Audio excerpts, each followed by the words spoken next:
Jumpa lagi dengan saya, Mr. Sorchan, di dalam segmen Q&A, question and answer. Dan saat ini banyak bertanya tentang istilah yang populer di kalangan anak muda, yaitu istilah quiet quitting. Istilah quiet quitting. Istilah quiet quitting ini belakangan meramaikan media sosial karena dianggap sebagai fenomena anak muda di dunia profesional saat ini. Dikatakan bahwa permulaan fenomena ini viral awalnya itu lewat video pengguna TikTok @ZaiDeepPelin yang digugah pada Juli 2022. Kamu tidak keluar dari pekerjaanmu, kamu keluar dari gagasan untuk melampaui tempat kerja, ujarnya. Kamu tetap menjalankan kewajibanmu dalam bekerja, tetapi Anda tidak lagi menganut hustle culture. Hingga Rabu tanggal 31 Agustus 2022, video ini telah ditonton lebih dari 3 juta kali dan dikomentari oleh ribuan warganet. Bahkan sepekan yang lalu, tagar @quiet quitting di TikTok telah meraup 17,4 juta penonton. Jadi apakah fenomena quiet quitting itu? Quiet quitting artinya melakukan pekerjaan seperlunya sesuai dengan yang diminta atasan maupun kantor, tidak lebih. Perilaku ini termasuk tetap masuk kantor dengan tepat waktu dan menyelesaikan tugas yang diberikan oleh atasan, namun semuanya dalam batas minimal. Tidak ada kemungkinan untuk lembur atau memeriksa pekerjaan di luar jam kantor atau komitmen lebih lainnya. Artinya, tidak ada upaya untuk membuat kinerja kita di kantor menjadi istimewa atau berlebihan karena kesetiaan kita pada pekerjaan. Fenomena quiet quitting ini dianggap sebagai perlawanan atas hustle culture, yaitu pola kerja berlebihan untuk mencapai kesuksesan. Nah, quiet quitting sebenarnya demi mewujudkan yang namanya work-life balance atau keseimbangan kehidupan kita. Jadi, fenomena quiet quitting ini muncul karena perubahan pola pikir yang dialami para pekerja selama pandemi COVID-19, terutama pekerja-pekerja muda.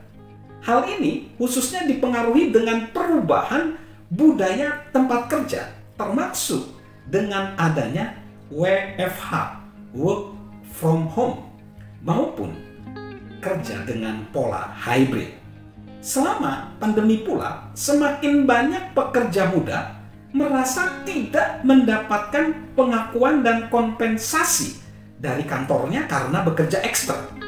Akibatnya, muncul sikap untuk menolak bekerja terlalu keras, sehingga kelelahan hanya demi pekerjaan tersebut. Perilaku quiet quitting ini kemudian berfokus pada menciptakan work-life balance, kesejahteraan diri secara fisik maupun emosional, dan hanya bekerja sesuai dengan upah. Jaya Das, Direktur Pelaksana Randstad, perusahaan HRD untuk Singapura dan Malaysia, menilai fenomena ini sebagai bentuk para pekerja yang kini merasa lebih berdaya untuk mengendalikan pekerjaan dan kehidupan pribadinya. Apa yang dulunya merupakan tantangan pasif agresif dari work-life balance sekarang menjadi permintaan yang sangat langsung katanya. Itu bukan permintaan lagi, itu menjadi sebuah tuntutan. Perilaku ini juga menjadi opsi paling masuk akal bagi orang yang tidak bisa begitu saja berhenti dari pekerjaannya meskipun ia tidak menyukainya. Jika tidak ada yang meminta kita untuk berhenti, mengapa tidak melakukan lebih sedikit secara default dan lolos begitu saja tambah das. Quiet quitting juga bisa datang dari rasa putus asa yang muncul dengan kondisi saat ini terhadap inflasi yang begitu meningkat, biaya hidup yang begitu tinggi, dan pendapatan yang belum ideal. Dampak buruk dari quiet quitting perlu dipertimbangkan. Patty Edsel, pakar perilaku di tempat kerja asal Los Angeles, menilai quiet quitting ini tidak sepenuhnya memberikan pengaruh baik, khususnya untuk pencapaian profesional kita. Quiet quitting adalah melakukan hal minimum yang diperlukan dari Anda di tempat kerja dan puas dengan keadaan biasa-biasa saja katanya. Kemajuan dan kenaikan gaji akan diberi kepada mereka yang tingkat usahanya menjamin kemajuan dan melakukan yang paling minimum, tentu saja tidak tambahnya. Kelsey Watt, seorang career coach, menambahkan, jika perilaku itu bisa secara bertahap menghilangkan investasi emosional apapun yang kita miliki terhadap pekerjaan. Padahal sebagian besar dari kita menghabiskan begitu banyak waktu di tempat kerja dalam kesehariannya. Sebagian besar dari kita ingin bangga dengan pekerjaan yang kita lakukan dan kontribusi yang kita buat. Katanya, kita ingin melihat dampak kita dan merasa senang dengan hal itu.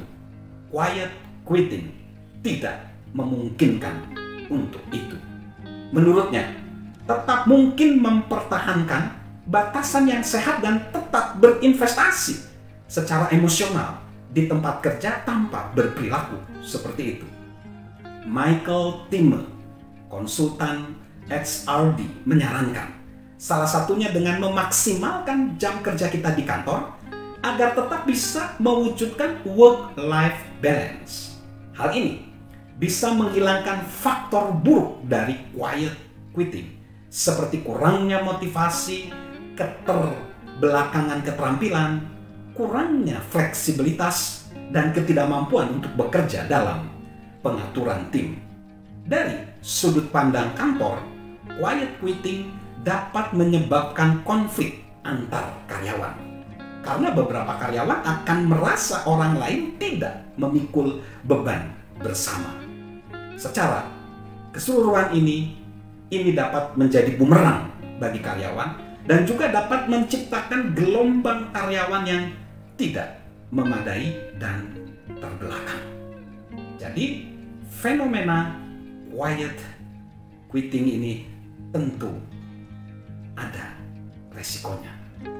Sebenarnya, fenomena ini konon katanya berasal dari China, tepatnya pada tahun lalu seperti dikutip oleh New York Post. Di sana, konsep ini dikenal dengan lying flat atau tamping, yaitu fenomena gelombang pekerja muda yang memberontak terhadap konsep jam kerja yang panjang dan sulit di Cina.